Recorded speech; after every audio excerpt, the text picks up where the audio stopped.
It's Charter Local Edition coming to you from the California Republican Party Convention in Burlingame, California. We are joined today by none other than Duf Sundheim. He, of course, is a candidate for the United States Senate. This actually, sir, is your second convention this year. Yep. I saw you at another convention recently. It was the Democratic convention. That's right. And you are a former Republican Party chairman. Right. Let's go back. Why did you attend that Dem convention? Because I wanted to make sure that everybody in this state understands that when I go to Washington, I'm going to represent all the people of California, not just the people that are in my party or that vote for me, all Californians. I have to say, I was watching. Yeah. And the response you got was pretty positive. Yeah, it was. I don't think the Democrats were at all taken aback. I mean, they were surprised. Yeah. But I think they appreciated your presence. I even got a few high fives. I was going to say. From and Christine Pelosi, Nancy's daughter. Of course. Asked to have her picture taken with me. But that's because we really need to get back to that time where the opponent is not your enemy. Right. And that's what Secretary Schultz has taught me. Right, you know, George they Schultz. had to do deals with Shevardnadze and Gorbachev. And but even Tip O'Neill. And they weren't the enemy, right? They were the opposition. Right. And I'm going to go back, and I have a very strong point of view, and I'm going to be presenting that. But the people on the other side are going to be people I'm going to go out and have a beer with. You know, in college, I used to play rugby. Okay. And, you know, you'd beat each other up all afternoon, then you go out and have a beer. So the question is, you're now at the Republican Party convention. Yeah.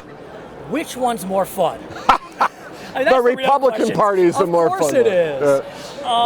But is there a difference in tone, in tenor between the conventions? Forget that it's this calendar year and there's a lot going on with Clinton and Trump. I'm talking just generally speaking. Yeah, I think we tend to be a little bit more ideological, maybe, and not as much focused on people. I see that changing. I see us being much better at understanding what's going on in the community. Okay. But I think that our party historically has been ideologically driven. I think Trump is stabbing a knife through the heart of that and really pointing out that you need to connect with people emotionally. You know, it's interesting you mention that because Donald Trump, who has called himself the presumptive nominee, has taken some positions that one could say are not traditional Republican positions, such as on trade. Right. I mean, one can say he has shifted the whole debate on trade. Right? He has I mean, it's one thing for Bernie Sanders to take that position, but for Donald Trump saying we do not look at our trade deals from the perspective of the workers and we're getting taken to the cleaners, because that's true. You know, we talk about these free trade deals, but have you ever read one of them? I mean, this is for the fishing industry, this is for sugar, this is for corn. They really they never were free trade. What do you make of the fact that trade, I mean, that is a principle of Republican conservatism for a century, if not more. Free trade. I mean, I can remember it from my high school days in debate. I mean, absolutely.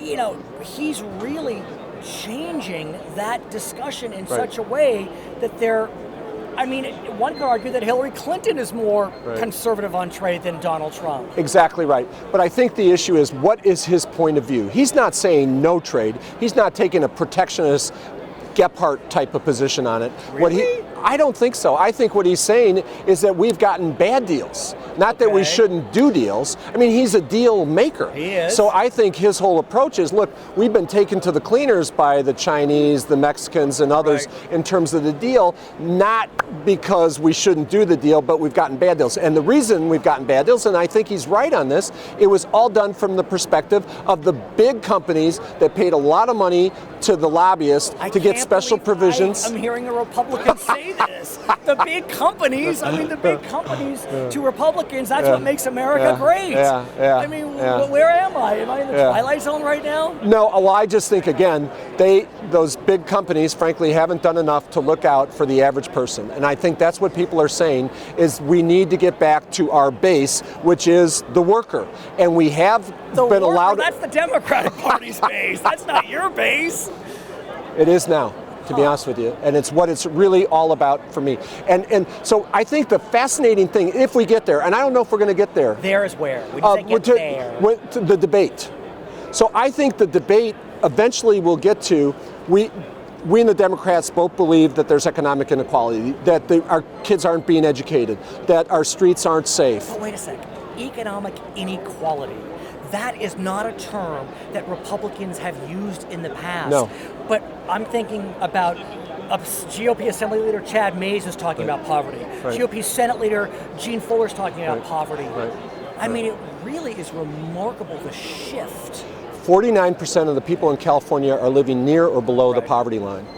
So you can't ignore that issue anymore. But my point is, even though there's agreement on the issues, you're going to have a tremendous difference as to what the solution looks like. For example, minimum wage. Everything, right? National minimum wage. So let's talk about state minimum wage. Sure. I know you're running for national office. No, that's all right. But that did cause a rift. The Democrats supported it, the Republicans did not. But it gets to my thing.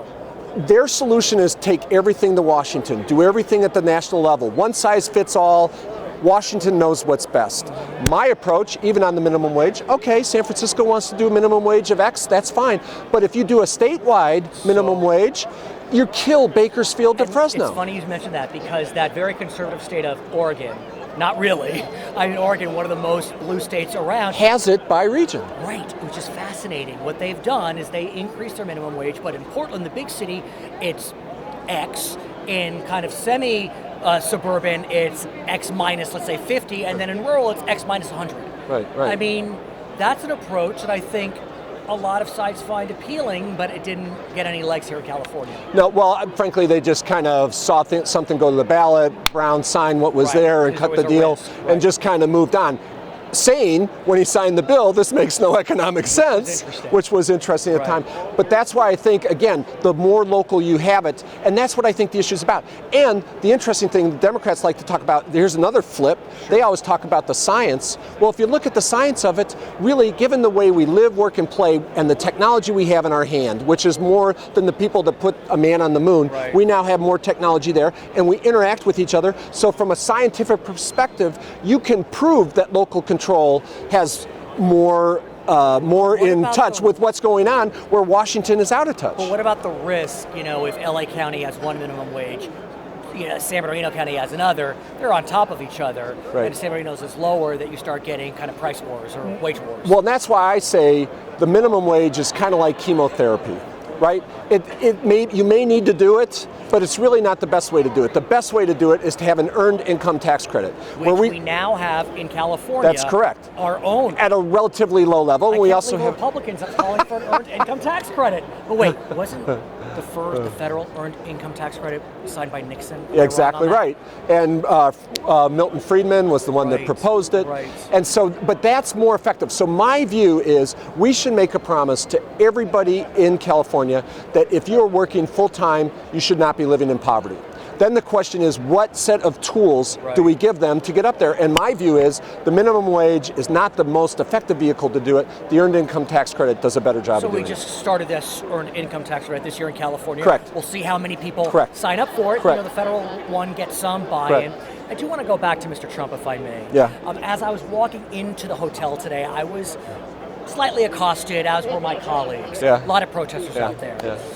Is that of concern to you that he seemed... Okay, huge. Please. Well, so my view is, look, you can build a wall. You can pass whatever legislation you want. But until we have the discussion, it's going to be an ongoing issue. Look at what we did with abortion, right? The Supreme Court made a decision in '73. We're still arguing about it because we never had the discussion. I'm a federal court-approved mediator.